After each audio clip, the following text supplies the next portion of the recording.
Assalomu alaykum, hurmatli televizor ko'rguvchilar. Dunyo Uyg'ur qurultiyi to'r televiziyasining kunlik xabarlar programmasiga hammanglar xush kelibsizlar. Men riyosatchi Iftixor Abdurashid. Hurmatli ko'ruvchilar, tövəndə diqqətinizlər kunlik xabarlar programmamızın təfsilatında bo'lsin.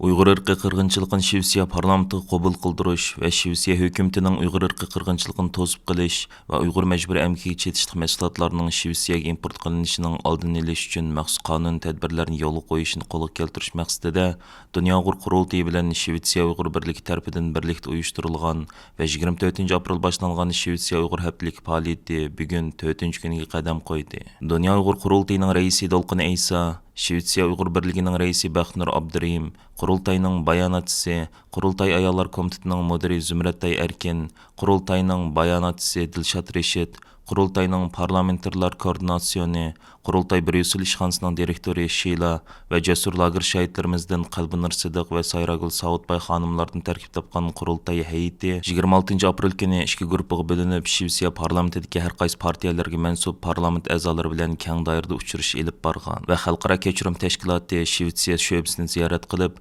Uyg'ur irqi qirg'inchiligini Şivsiya parlamentiga qabul qildirish masalasi haqida suhbat elib borgan edi. Bugun yani 27 aprel kuni Dolqin Aysa boshchiligidagi Qurultay heyeti yana ikki guruhga bo'linib, Şivsiya Sosyal Demokratlar partiyasiga mansub parlament a'zolari bilan va Amerikaning Şivsiya turishlik diplomatlari bilan uchrashib suhbat elib bordi.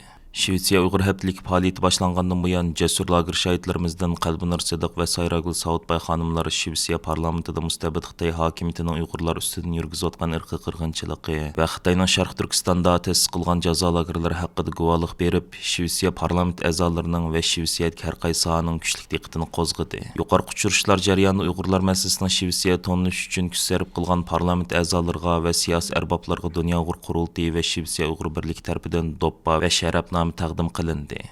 Şivsiya Uyg'ur haftaligi faoliyati jarayonida yana 28 apreldan 30 aprelgacha Dunyo Uyg'ur qurultiyi bilan Şivsiya Uyg'ur birligining o'rinlashtirishida Uyg'ur yoshlarini xalqaro qonun, diplomatiya, xalqaro siyosat bilimlari bo'yicha tarbiyalash kursi o'tkaziladi.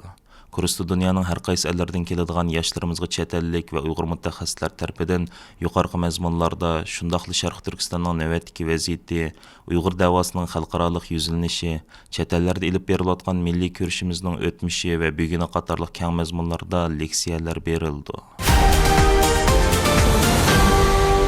Dunyo Uyg'ur qurultiyi qonun komitetining mudiri, Kanada Uyg'ur haqlarini qo'g'dash tashkilotining direktori Mehmet To'xta apandim 26 aprel kuni Kanada ko'chmanlar ministri Sean Fraser, tashqi ishlar ministri Melania Jolie va qatnash ministri Ömer Algebra qatorliqlar bilan ko'rishib, Kanada parlamentida bu yil 1 fevral kuni 322 ga qarshi 0 ovoz bilan ma'qullangan Xitoydan qochib chiqib 3-davlat yashayotgan xatar ostidagi 10 ming Uyg'ur musofirni Kanadaga o'rnatishtirish haqidagi qarorning ijro qilinishi ahvoli va taraqqiyot yuzlanishi haqida suhbat elib bordi. Kanada hukumati Dunyo Uyg'ur qurultiyi, Kanada Uyg'ur haqlarini qo'g'dash tashkiloti, Amerika Uyg'ur kishilik huquq qurilish qatorliq 3 Uyg'ur tashkilotini Kanadaga yetkazib kelingan 10 ming Uyg'urning arxivini turg'izish, salohiyatini aniqlash va bu Uyg'urlarni Kanadaga yetkazib kelish bosqichida Kanada ko'chmanlar ministrligi bilan hamkorlik ichida ish bajarish haqida to'liq salohiyatga ega qilgan edi. Shuningdan buyon yuqorqi tashkilotlar Kanada ko'chmanlar ministrligi bilan yaqin koordinatsiyani saqlab kelmoqda.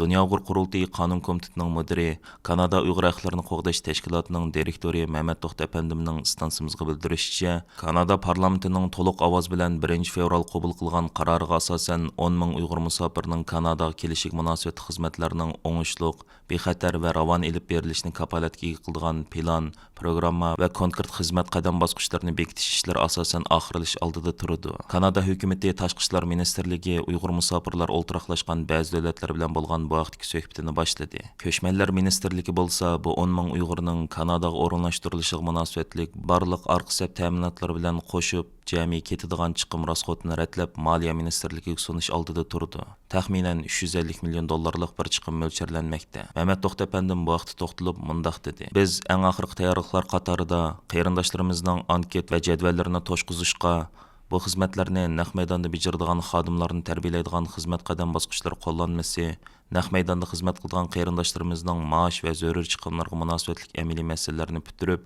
oldimizgi oyning oxirigacha 2024-yili Kanadaga kelish planlangan eng az 3500 Uyg'urning anketlarini to'shqizish xizmatlarini boshlash oldida turmoqdamiz. Kelar yil uchun planlangan 3500 kishining materiallari mush yil 9-oygacha Kanada Ko'chmanlar Ministerligiga topshirilishi kutilmoqda.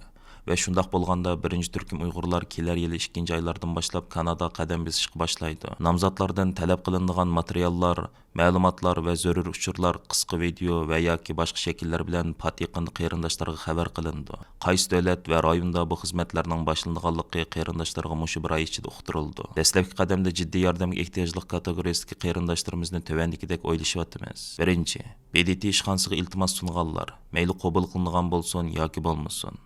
İkinci, BDT yoki boshqa har qanday davlat tarafidan berilgan muhojirlik salohiyatiga erishganlar. Üçüncü, vatanda oila tavalliki bevosita Xitoyning ziyonkashligiga uchirganlar. To'rtinchi, asosliq oila raisi turmaga yoki lagerga qamalganlar va ko'p bolaliq tul ayollar. Beshinchi, o'quvchilar.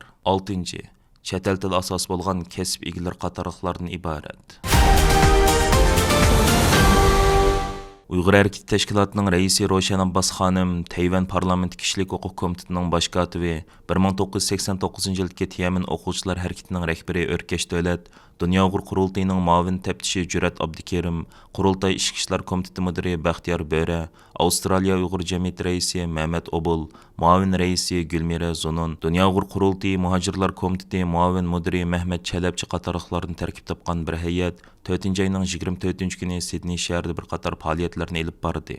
Bu faoliyatlarning muhim nuqtasi ularning Avstraliya parlament a'zolaridan Uyg'ur irqiy qirg'inchiligini e'tirof qilishini talab qilish bo'ldi. Shu kuni yana Sidney universitetida Hadamni izlayman nomli hujjatli filmni ko'rsatish va Uyg'urlarning navbatdagi ig'ir vaziyati to'g'risida doklad berish yig'ini o'tkazildi. Amerikaga kelib bu uchrashuvlar qatnashgan Uyg'ur Hareketi Teşkilatı'nın reisi Roşan Abbas Xanım mundaq dedi.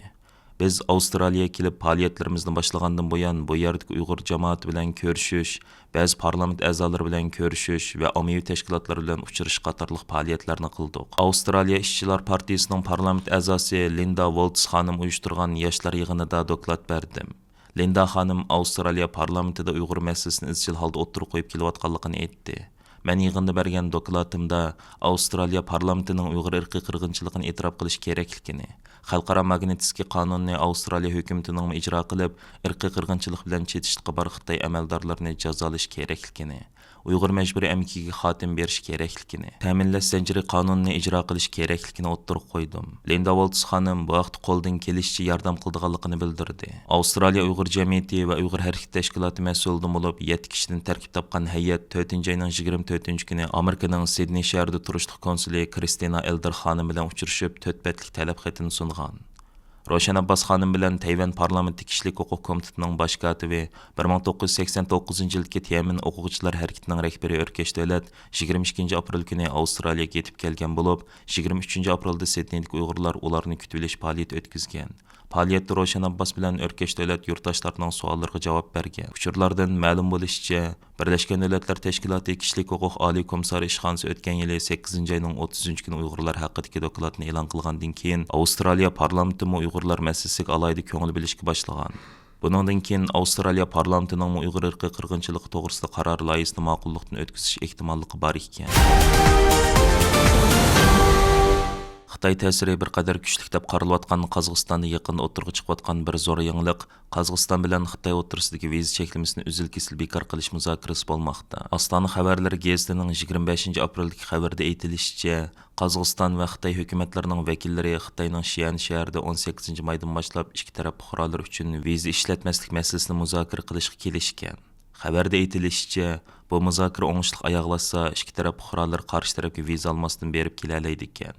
Jumladan sayohatchilik, davolanish yoki xalqaro safar ehtiyoji uchun qonunli pasport bo'lsa, viza olmasdan qarshi taraf tavasida 30 kun turishga bo'ldi ekan. 6 oy ichida bu xil vizasiz turish vaqti 90 kundan eshib ketmasi bo'laverdi ekan.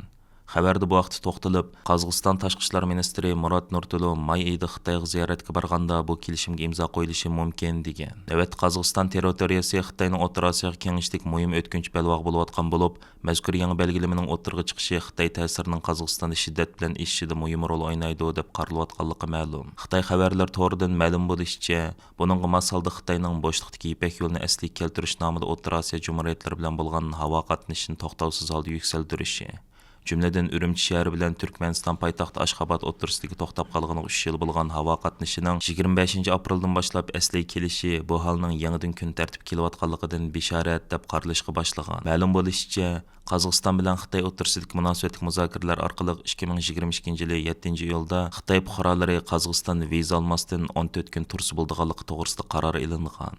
Ammo Qozog'iston fuqarolari Xitoyga berish uchun yana viza olishi lozim bo'lgan. Bu qatimqi muzokarada bu xil tengsizlik to'liq ayoqlashganligi olg'a surilayotganligi ma'lum. Aziz ko'ruvchilar, yuqorida diqqatingizga kunlik xabarlar programmamizning tafsilotini sundik. Kelar qatimliq sonimizgacha ko'rishgich omon bo'lgaysizlar. Stansimizning YouTube kanaliga a'zo bo'lishni unutmang. Allohga omonat.